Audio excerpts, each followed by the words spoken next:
ओम।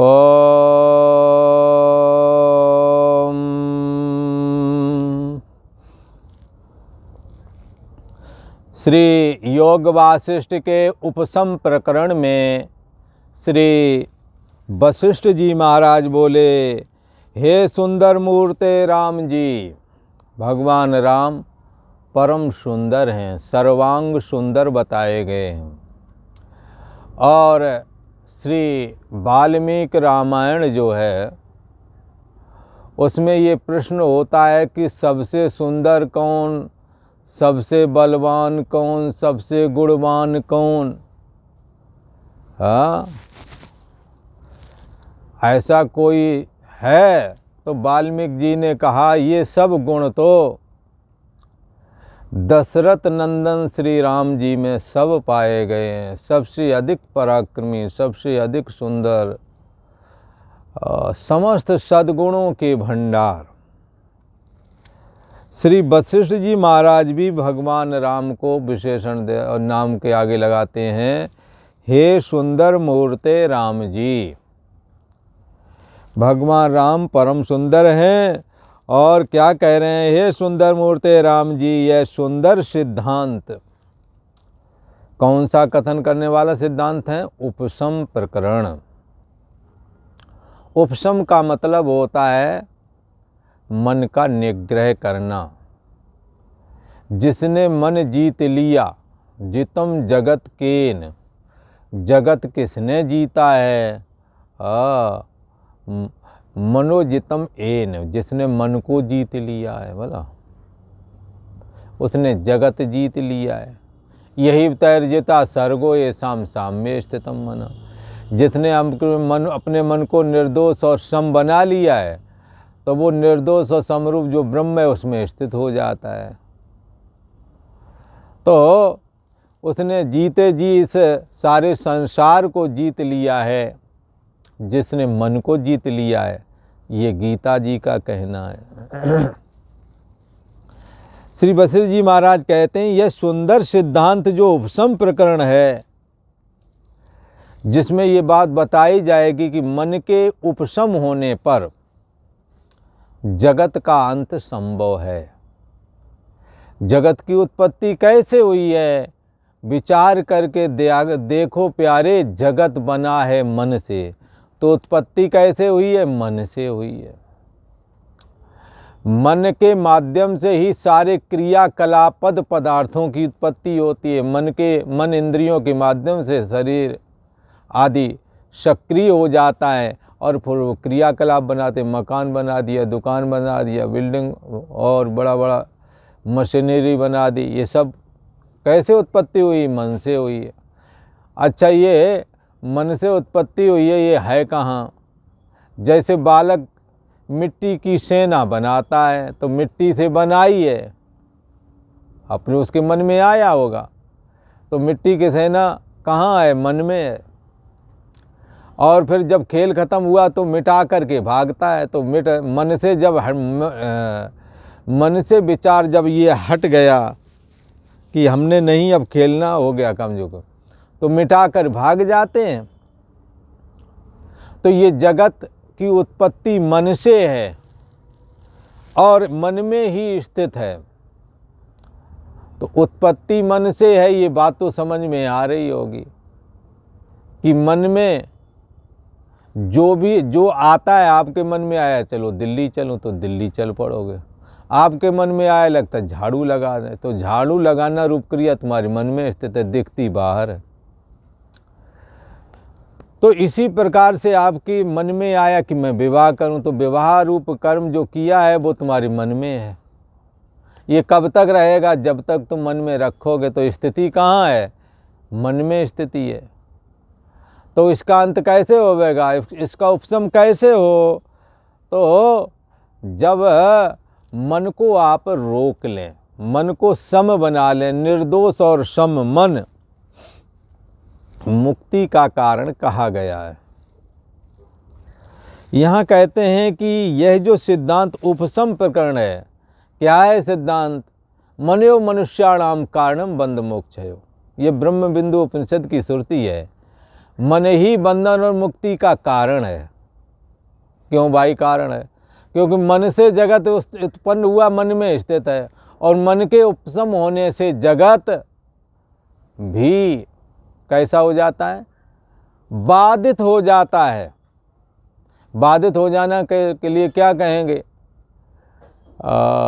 जैसे उदाहरण के लिए कहें कि पहले बैल बछड़े जो गाय हुआ करते थे, तो उन बछड़ों को बधिया कर देते थे। तो बधिया कर देने का मतलब उसका पुरुषत्व खत्म कर दिया। तो क्या है, पुरुषत्व खत्म होने से बैल तो वैसे ही दिखता है जैसा था पहले। ऐसे ही मन के उपशम करने से जगत वैसे ही दिखता पर बाधित हो जाता है। बाधित अनुवृत्ति, जैसे सपने का देह और जगत दिखता है पर बाधित है, तो ये बाधित अनुवृत्ति के द्वारा संसार दिखता है। मन जब उपशम हो जाता है तो मन के द्वारा दिखने वाला जगत भी दिखता बर है पर बाधित हो जाता है। उदाहरण के लिए जैसे सोने में आभूषण दिखता है, पर जब सोने को जान लिया तो आभूषण फिर भी दिख रहा है पर बाधित है। और कहें जैसे लहर, तरंगे, फेन, बुदबुदे, भंवर आदि समुद्र में पड़ते हैं, ये सब अलग अलग हैं। भंवर में फंस जाओ तो डुबो देगी, लहर पर उठा के उधर दूर फेंक देगी, ये अलग अलग काम भी है। पर जब पानी जान लिया तो अब लहरें अभी भी हैं, पर अब लहरें पानी के रूप में। अब जो पानी में लहरें ये दिख रही, ये बाधित हैं। बोले क्या है यहाँ? बोले पानी है। ऐसे ही मन के उपशम हो जाने से जगत फिर दिखेगा। ऐसा नहीं जगत नहीं देखा, अहम त्वम इदम आदि सब दिखेंगे। कई बार संभल के यदि नहीं चलोगे तो राग द्वेष भी हो जाते हैं। इंद्रियाणाम ह्य चरतान यन मनोन्विधीयते। हाँ, इंद्रियां अपने अपने विषयों में चरती हैं। ये इंद्रियां जब मन को अपना अनुगामी बना लेती हैं, या मन जिस इंद्रिय को अपना अनुगामी बना लेता है, तदस हरति प्रज्ञा, उसकी प्रज्ञा का हरण हो जाता है। वायु नाव में मामवशी, जैसे वायु नाव को खींच ले जाती है, ऐसे ही। तो ये उपशम प्रकरण जो बताया गया, ये सुंदर सिद्धांत है। और इसमें ये बताया गया है कि जगत जब मन उपशम हो जाता है तो जगत बाधित हो जाता है। चैतन्य सत्ता आत्मा के जानने से जगत बाधित होने के साथ साथ मिथ्यात्व दृष्टि होने की वजह से जगत का अत्यंत अभाव भी आत्मा में स्थिति लाभ प्राप्त होने से हो जाता है। श्री वशिष्ठ जी महाराज कहते हैं, यह सुंदर सिद्धांत जो उपशम प्रकरण है उसे राम जी सुनो, तुम्हारे कल्याण के निमित्त मैं कहता हूँ कि कल्याण हो जाए समस्त जीवों का। यह संसार राम जी महादीर्घ रूप है, बड़ा भयानक है, बड़ा विस्तार युक्त है, इसका अंत नहीं आता। जैसे दृढ़ के आश्रय घर होता है, तैसे ही राम जी गृणथंभ माने मजबूत पिलर के सहारे छत डाली जाती है। जैसे मजबूत जो बीम हैं, पिलर हैं, इनके आश्रय में घर होता है, तैसे ही राजसी जीवों का आश्रय ये मायामय संसार है। लोग बता दिया, रजोगुणी कामेश को क्रोधेश रजोगुण समुद्भवा महासनो महापापमा विद्येनिमि बहिरणम। ये काम क्रोध लोभ आदि से ग्रसित चित्त है, यदि है तो ये रजोगुण हमारे में बढ़ चुका है, ऐसा समझना चाहिए। यहाँ कहते हैं कि ये जो राजसी जीवों का आश्रय, ये जो क्या है राजसी जीवों का आश्रय, ये घर बार है, ये परिवार है, ये खजाना, धन पुत्र स्त्री आदि सुख सुविधा परक जीवन, ये राजसी लोगों का आश्रय है। उसी को यहाँ कहा, हे राम जी, राजसी जैसे खंबे के आश्रय में घर होता है, ऐसे ही राजसी जीवों का आश्रय ये मायामय संसार है, जो धन पुत्र आदि से पूर्ण है, शब्द स्पर्श रूप रसगंध आदि विषयों से युक्त है। हाँ, इस प्रकार का ये संसार माया रूप है। हे राम जी, तुम सरीखे जो सात्विक लोग हैं, तुम सरीखे, राम जी के सरीखे, राम जी जैसे। राम जी कैसे हैं? राम जी साक्षात परम राम ब्रह्म परमार्थ रूपा, राम ब्रह्म हैं। उनकी व्यवहारिक सत्ता थोड़े समय के लिए होती है, परमार्थ सत राम हमेशा रहते हैं। जो पहले भी है, वर्तमान में भी है, भविष्य में भी जो रहे उसे परमार्थ सत्य कहते हैं। जिसका कभी विनाश ना हो उसे परमार्थ सत्य कहते हैं। जो हर जगह है, हर समय है, उसी को सत्य कहते हैं। त्रिकाल अबाधित्यत्वम सत्यत्वम, तीनों कालों में जिसका बाद ना हो उसे ही सत्य कहते हैं। हे राम जी, तुम सरीके जो सात्विक लोग हैं, जिनके मन में विशुद्ध सतोगुण विद्यमान है, ऐसे निर्मल मन वाले तुम्हारे सरीखे जो लोग हैं, वे ही इस जगत में सूरमा कहने योग्य हैं। कैसे हैं वो? ये वैराग विवेक आदि गुणों से संपन्न है। वैराग और विवेक, किसी इनका महाराज वैराग किसे कहते हैं?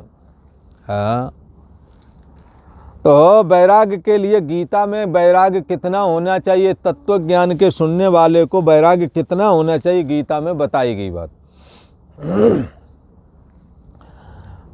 आ ब्रह्म भुवनानि लोका पुनरावर्तिनोऽर्जुना मामुपेत्य तु कौन्तेया पुनर्जन्म न वेद्यते। आ ब्रह्म भुवनानि लोका, इस ब्रह्मांड में 14 लोक हैं। भला भूर्भुवः स्वः महाजना तपा सत्यम, 7 ऊपर के लोग हैं और 7 नीचे के। अतल बेतल तलातल महातल रसातल पाताल, भला, और बीच वाला मृत्यु लोक। ये 14 लोकों में 14 भुवन एक पत होई। ये 14 ब्रह्मांडों का एक पति होता है। और वो पति कौन है? भगवान श्री हरि विष्णु, समस्त ब्रह्मांड के अधिपति हैं। ऐसे अनेकों ब्रह्मांडों के वो अधिपति हैं जिनकी गिनती नहीं है। पर इस ब्रह्मांड में ब्रह्मांड का अधिपति पुरंदर नाम के इंद्र को बना रखा। उसकी सची नाम की पत्नी इंद्राणी की पदवी पर है। पत्नी जैसे यहाँ कहते राजा और रानी, ऐसे वहाँ के स्वर्ग के राजा को इंद्र कहते हैं और स्वर्ग के राजा की पत्नी का नाम इंद्राणी। इंद्राणी की पदवी पर है शची और इंद्र की पदवी पर है पुरंदर। आगे जाकर के जब इसका कार्यकाल पूरा होगा, 71 बार जब चारों युग बीत जाएंगे, अभी 28 बार बीत चुके हैं। अब ये जब कलयुग बीत जाएगा तो 29वीं चौकड़ी आ जाएगी।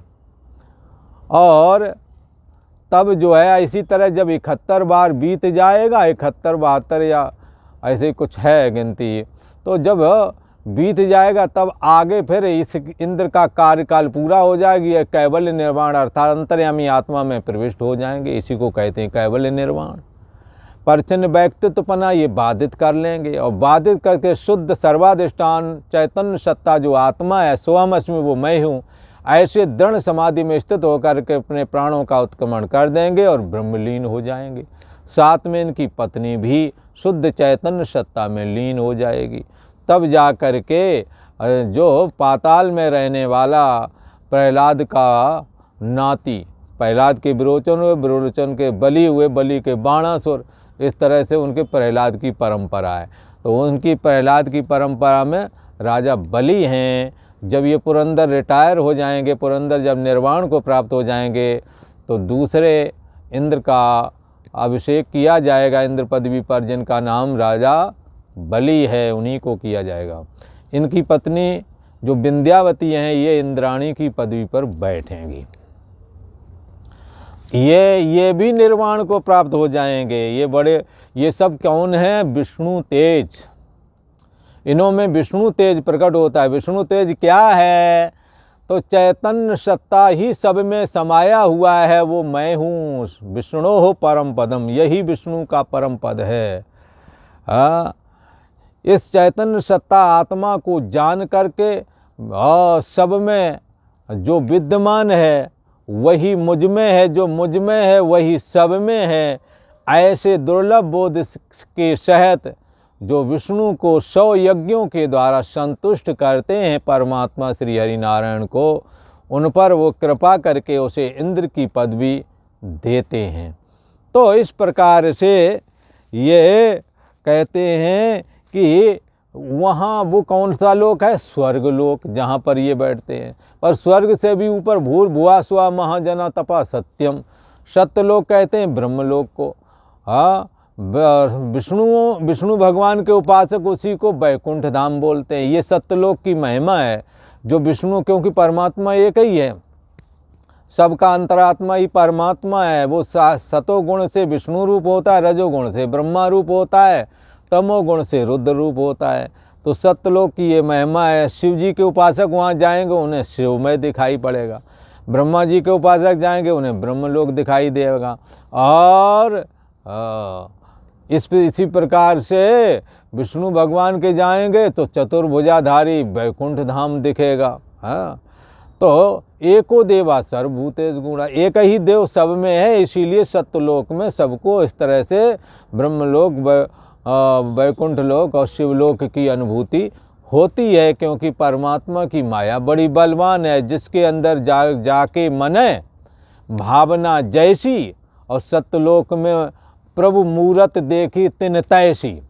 आप ब्रह्मा रूप करके परमात्मा की उपासना कर रहे हो, वो भी परमात्मा का ही रूप है। आपको ब्रह्मा में जगत दिखाई दिया। आप विष्णु रूप में उपासना कर रहे हो उस चैतन्य सत्ता आत्मा का, आपको विष्णु मय जगत दिखाई देगा। चतुर्भुजाधारी दिखाएंगे, सुदर्शन चक्र, कौमोद की गदा लिए हुए चक्रधारी, और गदा पदम लिए जो चतुर्भुजाधारी भगवान विष्णु हैं, उनके दर्शन होंगे, वैकुंठ धाम नजर आएगा। और इसी प्रकार से आप ब्रह्मा के होंगे तो वैसा नजर आएगा। तो इस प्रकार से ब्रह्मलोक सबसे लास्ट है। शुरुआत पाताल से होती है। पाताल, तलातल, मातल, रसातल, पता नहीं कितने, इस तरह 7 नीचे क्या, और बीच में मृत्यु लोक। तो वैराग्य किसे कहते हैं? तो कहते हैं, यहाँ कहते हैं जो वैराग विवेक आदि देते हैं। कौन लोग? जो सात्विक लोग हैं, विशुद्ध सतोगुणी हैं, वो ही सूरमा कहने के योग हैं। बोले क्यों? बोले क्योंकि उनके अंदर वैराग्य है। वैराग्य किसे कहते हैं? आ ब्रह्म भुवनान लोका, मनुष्य लोक से लेकर के, मनुष्य लोक में ही सुंदर धनपुत्र स्त्री आदि मकान दुकान मिल जाए तो ही लालायत हो जाते हैं। पर स्वर्ग की इससे भी सुंदर बताए गए हैं। स्वर्ग की अप्सराएं अमृत से प्रकट हुई हैं, वरदान अवशाप देने में समर्थ हैं, और उन्हें कर्म का बंधन नहीं है। स्वर्ग में किसी को भी स्वर्ग जाने वाला अपने किए हुए पूर्ण कर्मों के बल से सुंदर सुंदर स्त्री और पुरुष दोनों ही सुंदर सुंदर भोगों को भोगते हैं। और छीणे पूर्णे मर्त्यलोके विशन्ति, पुण्य के क्षीण होने पर मृत्युलोक वापस आ जाते हैं। तो स्वर्ग अत्यंत सुखदायी है। वहाँ 16 वर्ष की अवस्था बनी रहती है। एक सोम नाम का द्रव्य है वहाँ, जिसके पीने से शरीर में ताकत हमेशा बनी रहती है।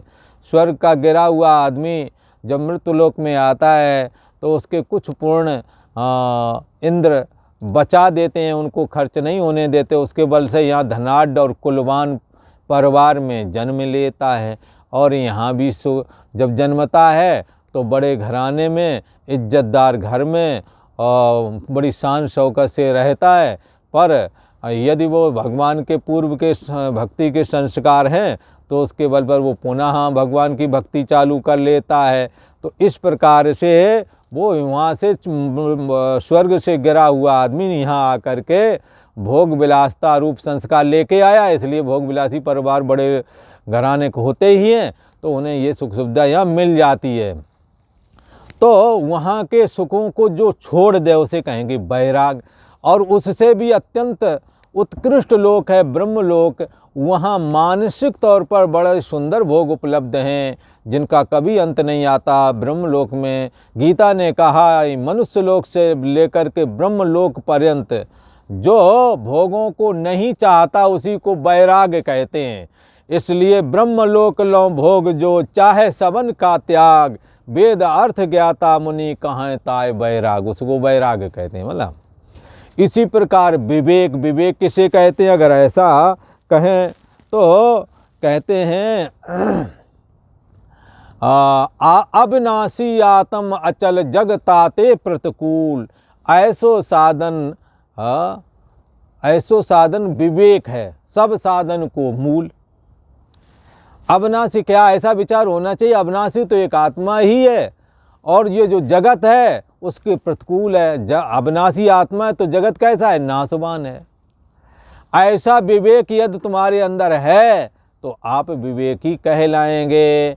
ऐसा विवेक ही नहीं, इसी के अनुसार आपकी चेष्टा भी होनी चाहिए। जब नाशवान जगत के पद पदार्थ हैं तो अविनाशी आत्मा, तो आत्मा को प्राथमिकता देकर आत्मचिंतन में, साधन भजन तपस्या में हमें लगे रहना चाहिए। अगर हम लगे हैं ऐसा विचार करके तो हम विवेकी हैं। ये बुद्धि में ही अत्यंत सूक्ष्म स्थिति बुद्धि की विवेक होती है जो सत्संग से प्राप्त होता है। तो इस प्रकार से राम जी से कहते हैं, हे राम जी तुम सरीखे जो सात्विक लोग हैं विशुद्ध सतोगुणी, वे ही सूरमा कहने योग्य हैं, क्योंकि उन्होंने जगत जो माया में ये जगत है इसको नष्ट कर डाला है अपनी वीरता से, सूरवीरता से।